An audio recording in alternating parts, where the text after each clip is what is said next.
అందరికీ నమస్తే, welcome back to my channel. ఈ రోజు నుంచి శ్రావణ మాసం అయితే స్టార్ట్ అయిపోయింది కండి. శ్రావణ మాసం మొదటి శుక్రవారం వచ్చింది కాబట్టి ఈరోజు అందరూ మంచిగా పొద్దున్నే స్త్రీలందరూ తలస్నానాలు చేసి పూజలు చేసుకుంటూ ఉంటారు కదా. నేను కూడా అంతేనండి. 4 o'clockకి లేసేసుకొని ఇల్లంతా శుభ్రం చేసుకొని మంచిగా ఇక్కడ బయట వాకిలు కూడా తుడుచుకొని నాకు వచ్చిన విధంగా సింపుల్గా ముగ్గులు వేసుకున్నానండి. నాకు పెద్ద ముగ్గులు రావు, చిన్న చిన్న ముగ్గులే వచ్చు. ఇక్కడ చిన్న ముగ్గు వేసుకొని పసుపు కుంకుమ అయితే పెట్టుకుంటున్నాను. కలర్స్ వేయనండి, ఎప్పుడు పసుపు కుంకుమ వేస్తే ఎంత కలగుంటుందో కదా. ఇక్కడ దర్వాజకి కూడా బొట్లు అన్నీ పెట్టేసుకున్నానండి. నేను ఇప్పుడైతే ఉర్లి అయితే ప్రిపేర్ చేస్తున్నాను. నా దగ్గర ఉన్న ఫ్లేవర్స్తోనే ఉర్లి అనేది బయట పెట్టుకుంటున్నాండి. కొన్ని ఫ్లేవర్స్ ఉన్నాయి, ఎక్కువ ఫ్లేవర్స్ కూడా దొరకటం లేదు. ఇక శ్రావణ మాసం స్టార్ట్ అయితే పూల రేటు పెరుగుతాయి, మామూలుగా పూలు కూడా తక్కువైపోతాయి కదండి. అలా ఉంటుంది శ్రావణ మాసంలో. శ్రావణ మాసం వచ్చింది కదండి, పూల రేట్లు అన్నిటికీ రేట్లు పెరిగిపోతాయి.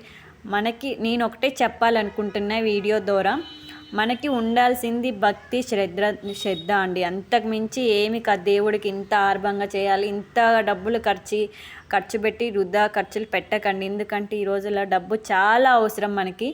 ఎంత అవసరం అంటే అది రేపు మనకి ఏదో ఒక రూపంలో మన ఆదుకుంటుంది. ఉన్న దాంట్లోనే తృప్తిగా పూజ చేసుకొని మంచిగా దండం పెట్టుకుంటే చాలండి. నాకు తెలిసిన మట్టికైతే ఇదే నేను చెప్పాలనుకుంటున్నాను. డబ్బులు లేకపోయినా లేకపోయినా అది కొనాలి ఇది కొనాలి శ్రావణ మాసంలో అలాంటివి పెట్టుకోకండి. మనకున్న దాంట్లోనే మంచిగా తృప్తిగా పూజ చేసుకోవడం అనేది మన మనసుకు నచ్చే విధంగా, మన మనసుకు ప్రశాంతంగా ఉండే విధంగా పూజ చేసుకుంటే చాలండి. అంతమించి దేవుడు నాకు అలా చేయాలి ఇలా చేయాలని దేవుడు ఎప్పుడూ కోరుకోడండి. ఇక్కడైతే నా ఈశాన్య మూలలో కూడా చిన్న కలశం అయితే పెట్టుకుంటున్నా. ఏ పూజ చేసుకున్నా కూడా ఫస్ట్ అయితే కాళ్ళకి పసుపు రాసుకోవాలి కదండి. ఇక్కడైతే నేను కాళ్ళకు కూడా చక్కగా పసుపు రాసుకుంటున్నా. నాకు కాళ్ళకు పసుపు రాసుకుంటే ఎంత బాగుంటాయో అండి, నాకు ఎంత ఇష్టమో. మంచిగా ఏళ్ళకి సందులో నీట్గా మంచిగా రాసుకోవాలండి. కాళ్ళకు కూడా కాళ్ళకు పసుపు రాసుకొని గంధం పూసుకొని నుదుటిన కుంకుమ పెట్టుకొని గాజులు వేసుకొని అయితే నేను శుక్రవారం ఏ పూజ చేసుకున్నా కూడా నిండుగా మంచిగా ముత్తైదులాగా పూజ చేసుకోవాలండి. నేనైతే చెప్తున్నా, ఎవరిష్టం వాళ్ళది. చూసారుగా కాళ్ళకి పసుపు రాసుకుంటే ఎంత మంచిగా అనిపిస్తున్నాయో నా కాళ్ళు, నాకు ఎంత ముద్దు వస్తాయో అండి కాళ్ళకి పసుపు రాసుకుంటే. ఇక్కడైతే నేను దేవుడికి అనేది పూజ అనేది స్టార్ట్ చేసుకుంటున్నా. నేను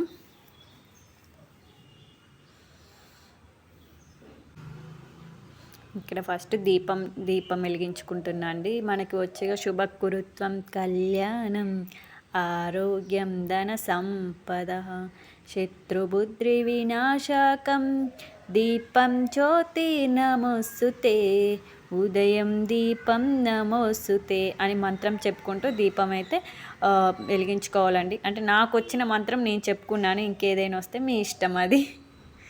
నాకైతే ఇదొక్కటైతే నాకు బాగా వచ్చండి ఈ మంత్రం. ఎప్పుడు దీపం వెలిగించుకుని ఈ మంత్రం అయితే చదువుకుంటాను నేను. దీపం అయిన తర్వాత అగరబత్తి కూడా దేవుడికి చూపించుకొని మనం దీపం దగ్గర అక్షింతలు ఉంటే అక్షింతలు, పూలు ఉంటే పూలు అనేది దేవుడి దీపం దగ్గర అయితే పెట్టుకోవాలండి. నా దగ్గర అయితే పూలు అన్నీ లేవు కాబట్టి అక్షింతలు వేసుకుంటున్నాను నేను దీపం దగ్గర. మనం ఏ పూజ చేసుకున్నా కూడా ఫస్ట్ వినాయకుడిని కొలుచుకోవడం ముఖ్యం కాబట్టి ఫస్ట్ వినాయకుడిని కూడా మనసులో తలుచుకొని ఇక్కడ శివయ్యకి అయితే నేను ఆ చెంబులో అనేది నీళ్ళు పోసుకుంటున్నాను. నేను అభిషేకం అనేది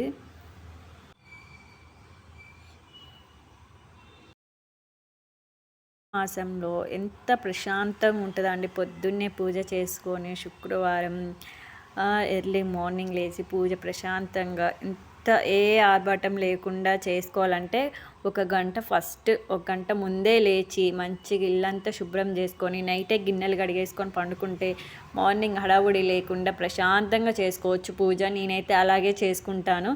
నైటే గిన్నెలు కడిగేసి పండుకొని మార్నింగ్ లేగానే ఇల్లు తుడిచేసుకొని మంచి ప్రశాంతంగా ఫ్రెష్ అప్ అయ్యి ప్రశాంతంగా చేసుకుంటానండి. 6 కల్లా నాకు పూజ అనేది కంప్లీట్ అయిపోతుంది. 6:30 నుంచి అయితే బాక్సులు కుకింగ్గా మా బాక్సులకి అన్నము టిఫిను అన్నీ ప్రిపేర్ చేస్తా. 7:30, 8 కల్లా అయితే నా అన్నీ అయిపోతాయి, రెడీ అయిపోతాయి. మంచిగా పూజ కూడా ప్రశాంతంగా చేసుకుంటాను నేను. ఇలా మనం ఎప్పుడు పూజ ప్రశాంతంగా చేసుకోవాలంటే కొంచెం 1 గంట 3:00, 4:00 లేస్తే మన పూజ ప్రశాంతంగా అయిపోతుంది. వాళ్ళకి బాక్సులు టిఫిన్స్ కూడా రెడీ అయిపోతాయి ఏ హడావుడి లేకుండా.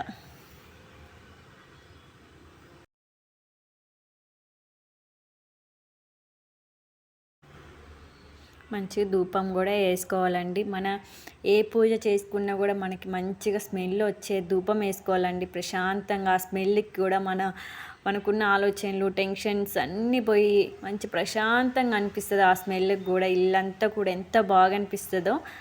నేనైతే ఫస్ట్ శ్రావణ శుక్రవారం కాబట్టి ఇప్పుడైతే ఇక్కడ కొబ్బరికాయ కొట్టుకుంటున్నా అండి. నేను గుడికి వెళ్దాం అనుకున్నా, కాకపోతే మా హస్బెండ్ 5:00కే డ్యూటీకి వెళ్ళిపోయారు కాబట్టి ఒక పక్క ఫుల్ వర్షం పడుతుంది.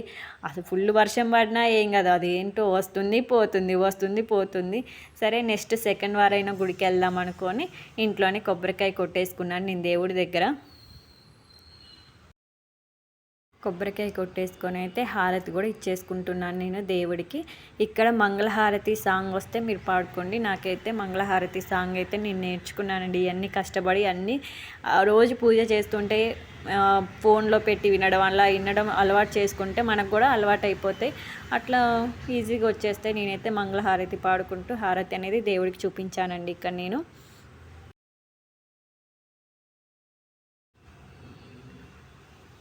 మనం కూడా హారతి తీసుకొని చక్కగా